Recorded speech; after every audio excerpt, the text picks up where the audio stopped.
जी, break से आगे वापस आपको कहेंगे एक बार फिर से खुश आमदीद एंड सुबह खैर। और बात करेंगे कि अक्सर आपने देखा होगा कि कहीं आप शॉपिंग मॉल्स में जाएं या किसी भी सुपर स्टोर पे जाएं तो बच्चे जो होते हैं वालिदैन के साथ अक्सर ज़िद पे आ जाते हैं किसी ना किसी चीज़ के मामले में, या कोई भी उनके मिजाज के ख़िलाफ़ बात हो।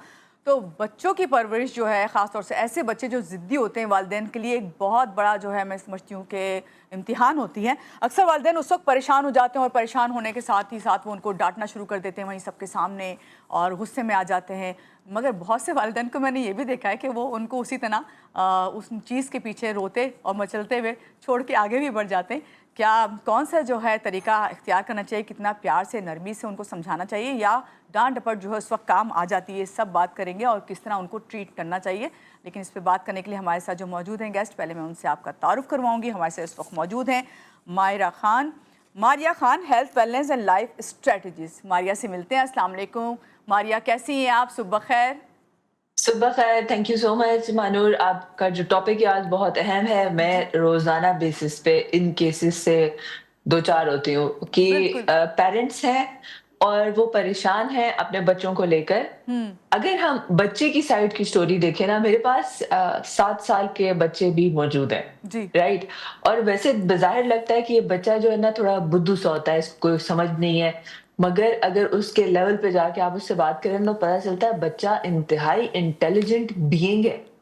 और उसके अंदर भी एक दिमाग है, उसके अंदर भी एक सोच है। उसके लेवल पे एक 7 साल के बच्चे, 8, 10, 12 साल के बच्चे के लेवल पे आप उसके साथ उस जितना बन के बैठ के जब बात करते हैं ना, उसी के उम्र का, तो हम्म आपको पता चलेगा कि अच्छी खासी इसमें हम्म इंटेलिजेंस है, ज़हानत है। पिछले दौर में अगर हम देखें, जब हम तो बात आ जाता है पेरेंटिंग के ऊपर, और बात आती है कि उसको स्टार्ट से ही मोल्ड करना ऐसे मोल्ड में हम्म जो हम उसे बनाना चाहते हैं, बहुत अहम है। सो जी पेरेंट बनने का जब हम फैसला करते हैं, बड़ा हम्म सोच समझ के हमें करना चाहिए कि हमने एक बच्चे से बनाना क्या है। और अगर थोड़ा सा मैं एंशियंट टाइम्स का थोड़ा सा हवाला दे दूं ना, तो ऐसा क्यों होता था पुराने दौर में। मोहम्मद बिन कासिम ने 17 साल की उम्र में पूरा एक कॉन्टिनेंट फतह किया था। हम्म तो वो अब सोचें कि 17 साल की उम्र में ट्रेनिंग कैसी थी।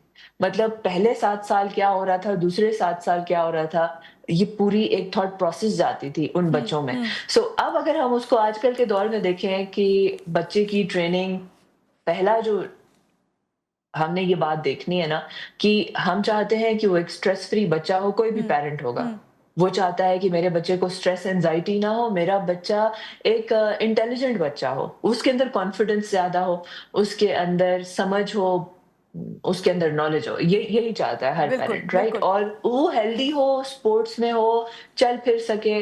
ओके डन, आपका गोल ये है। मगर हम्म इस तरह के गोल रखने के बाद आपके डेली के एक्शंस क्या हैं? अगर पेरेंट ही खुद भी फास्ट फूड खाते हैं और बच्चे को भी फ्राइज खिलाते हैं, तो बच्चे के कोरे कागज पे लिख कौन रहा है कि फ्रेंच फ्राइज एक चीज होती है खाने की?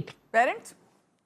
पेरेंट्स लिख रहे हैं। इसी तरीके से बच्चा, आप चाहते हैं कि वो हेल्दी हो, वो मैराथन में जाए, वो रनिंग कर सकता हो, वो खेल कूद में तेज हो, उसको स्पोर्ट्स आते हो। मगर आप उसको दे देते हैं फोन की टैबलेट कि बेटा ये हम्म गेम है, आप तंग आए हैं, अभी वो आपको बॉदर कर रहा है। तो बजाय इसके कि हम उसके साथ एक डिस्कशन करें कि बच्चे शोर नहीं करो, और उसको समझाएं कि शोर नहीं करना है, उससे डिस्कशन करें, बिल्कुल। तो बजाय वो करने के हम उसे दे देते हैं अपना ही फोन, अपना ही टैबलेट। हम्म और वो बैठा हुआ उसके ऊपर पता नहीं क्या देख रहा है, और पता नहीं क्या वो गेम खेल रहा है। तो कौन उसको, बजाय प्लेग्राउंड में लेके जाने के, कौन उसको वो छोटी छोटी चीजें हैं जिससे उसकी आदतें बन रही हैं। हम्म पहले 7 साल में एक बच्चा पूरा फुली डेवलप हो जाता है, उसकी किरदार में जो कैरेक्टर की जो चीजें होती हैं वो सारी डेवलप हो जाती हैं। सो जब आती है हेल्थ वेलनेस की, तो हेल्थ वेलनेस में तो ये आता है ना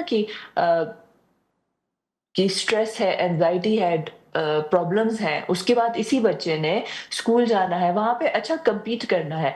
चलो केजी में तो हो जाएगा ना कि जी सबको ट्रॉफी मिलेगी, केजीज में होता है, किंडरगार्टन में होता है कि हम्म। ठीक है, सारे बच्चे जी, सबको कोई मोटिवेट बच्चा, करने के लिए। हाँ जी, सबको मोटिवेट करने के लिए सबको ट्रॉफी मिलेगी। चलो आगे स्कूल में भी, कोई आपका स्कूल है ना जहाँ पे हम्म वहां पे भी ऐसा हो जाएगा। हम्म यूनिवर्सिटी जाएंगे, नहीं होगा। बिल्कुल। आप रियल लाइफ में जाएँगे, मार्केट में जब जाएँगे, आप जब बिज़नेस करने या जॉब करने जाएँगे, वहाँ नहीं होगा, वहाँ पे आपको डायरेक्ट और वहीं पे आएगा सबसे बड़ा कल्चरल शॉक। तो जब हम इस तरह की तो आपने जो अभी बात की ना कि 2 चीज़ें हैं, या तो मैं बहुत ही एक स्ट्रिक्ट मार-डपट वाला तरीका बिल्कुल। है, एक तरीका ये है और दूसरा ये है कि मैं बिल्कुल ही उसको इतना लाड में रखूँ कि मैं उसे फेल होने पे भी मैं उसे ट्रॉफी दे दूँ। हुँ। तो कि ये तुमने तो पार्टिसिपेट किया था बेटा। तो ये 2 एक्सट्रीम्स हैं और इन दोनों में बच्चे की तबाही है।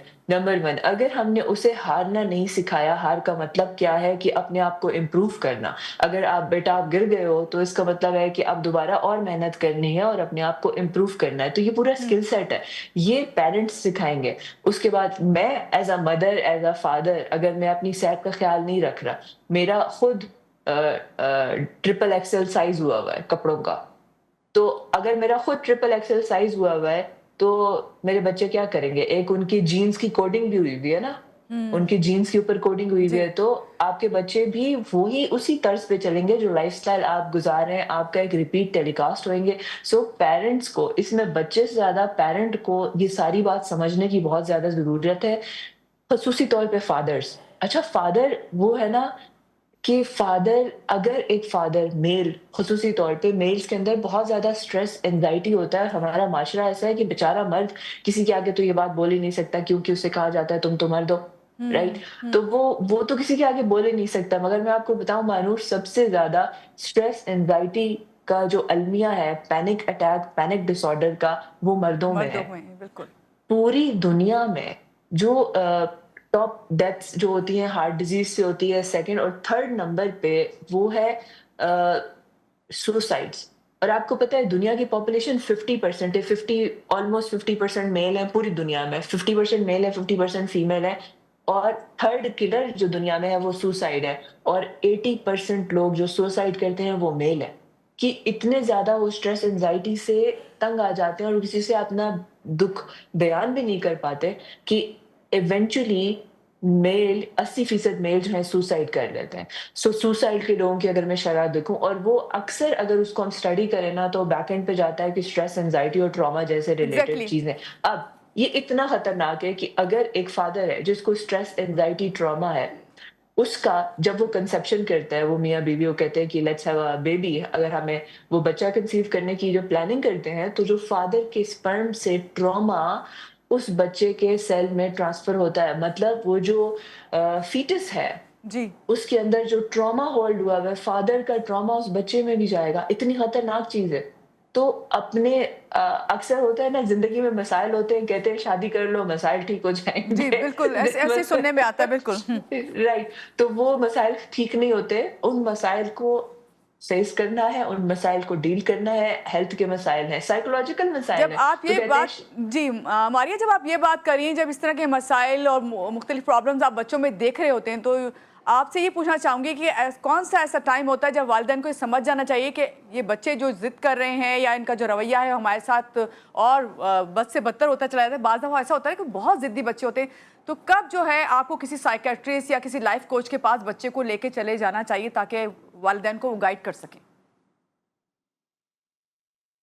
बेस्ट ये है ना, किसी और के पास जाकर, हुँ, बात ये है कि किसी और साइकियाट्रिस्ट, लाइफ कोच के पास आप जाएँगे ना, वो थोड़ी देर, घंटा 2 उसके साथ गुज़ार लेगा। मेरे पास 7 साल वाले बच्चे हैं, 10, 12, 14, 17 ये सारे हैं, 18 वाले और मुख्तलिफ सारों की ना मुख्तलिफ लेवल्स के मसाइल हैं। और हुँ। अगर वो जब मेरे साथ बैठते हैं और मेरे से बात होते हैं और हमारी पूरे सेशन जब होते हैं, पता चलेगा साइकोलॉजिकल मैटर होगा, उनके कॉन्फिडेंस के मामलात होंगे, ये सारा कुछ होगा और वो कॉन्फिडेंस शेक हुआ है उनकी पूरी परवान चढ़ने में। अगर कोई 16 साल का बच्चा है और वो उसको इस बात का खौफ है कि मैं क अपनी क्लास में या मैं स्पीच नहीं कर हुँ, सकता मैम, हुँ, हुँ। मैं बात नहीं कर सकता इसके जी, आगे। कोई लड़का है, अब ये लड़का है वो मुझे अगर कह रहा है 16 साल का कि मैं बात नहीं कर सकता, मुझे डिप्रेशन होता है। थोड़ा-सा अगर देखें उसकी पूरी बचपन से ही ना उसको हिस्ट्री। रोका गया है। जब वो किसी हिस्ट्री देखें तो पता चलेगा कि वो बचपन से जब छोटा था, जिस पेरेंट्स के पास वो था वो बच्चा, वो उसको रोका गया। अगर वो कोई चीज़ खुद से करना चाहे तो होता नहीं, पेरेंट्स कहते हैं नहीं, नहीं, नहीं मत करो, तुम गिर जाएगा तुमसे। तो वो बच्चा जी, जो अटेम्प्ट कर रहा था, कुछ करने की अटेम्प्ट कर रहा था, आपने उसका उसे लगता था मैं कर सकता हूँ, मैं ये ब्रेड बना सकता हूँ, मैं नाश्ता खुद बनाने की कोशिश करता हूँ। तो माँ ने रोक दिया, बाप ने रोक दिया, तो वो जो उसकी एक अटेम्प्ट करने की है ना, जैसे आज आप कुछ बड़ा काम करने लें, उस बच्चे के लिए एक बहुत बड़ा काम है। जी, मैं जी। आपको कहूँ नहीं, नहीं, नहीं, नहीं, नहीं, आप नहीं, नहीं, रुक जाओ, खराब हो जाएगा। मैंने आपका कॉन्फिडेंस मार दिया, आप जैसे बड़े एडल्ट का। तो आप जब ये बच्चे के साथ करते हैं, तो पूरा ये पेरेंटिंग का एक प्रॉब्लम आता है बीच में, कॉन्फिडेंस शेक होता है, पेरेंट्स उसमें कॉन्फिडेंस भी शेक कर लेते हैं। अगर स्ट्रेटेजिकली इसको देखा जाए, सबसे पहले पेरेंट बनने से पहले जी, आप पहले बैठ के फैसला करें कि यार मैंने ना, वेस्ट में होता है कि अमेरिका में वो कहते हैं कि 9 मंथ औरत के पेट में जो बच्चा रहेगा, तो औरत को हम कहते हैं ना, तुम अपनी सेहत का ख्याल रखो। जी। तो जब वो कंसीव करने का इरादा करते हैं ना, तो 9th मंथ पहले मेल को अपनी हेल्थ के ऊपर, अपने साइकोलॉजिकल ट्रॉमास के ऊपर, अपनी इमोशनल हेल्थ के ऊपर काम करे पहले मेल।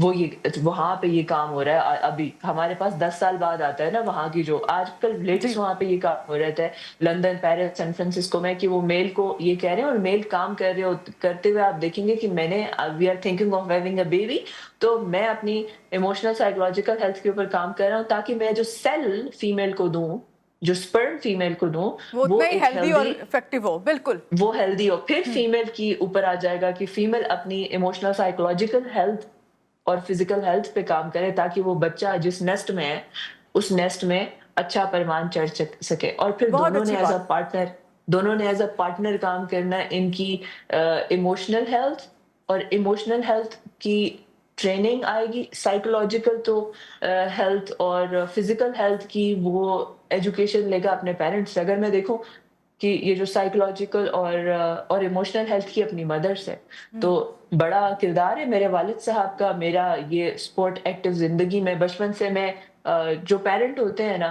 बच्चे के लिए, माँ-बाप उसका सुपर हीरो होते हैं। वो सुबह से वो जब बिल्कुल सही बात छोटा-सा कही हमारी आपने। वो वो छोटा-सा होता है ना, देखते हैं कितने ये मेरे स्टार्स हैं, ये मेरा हीरो है।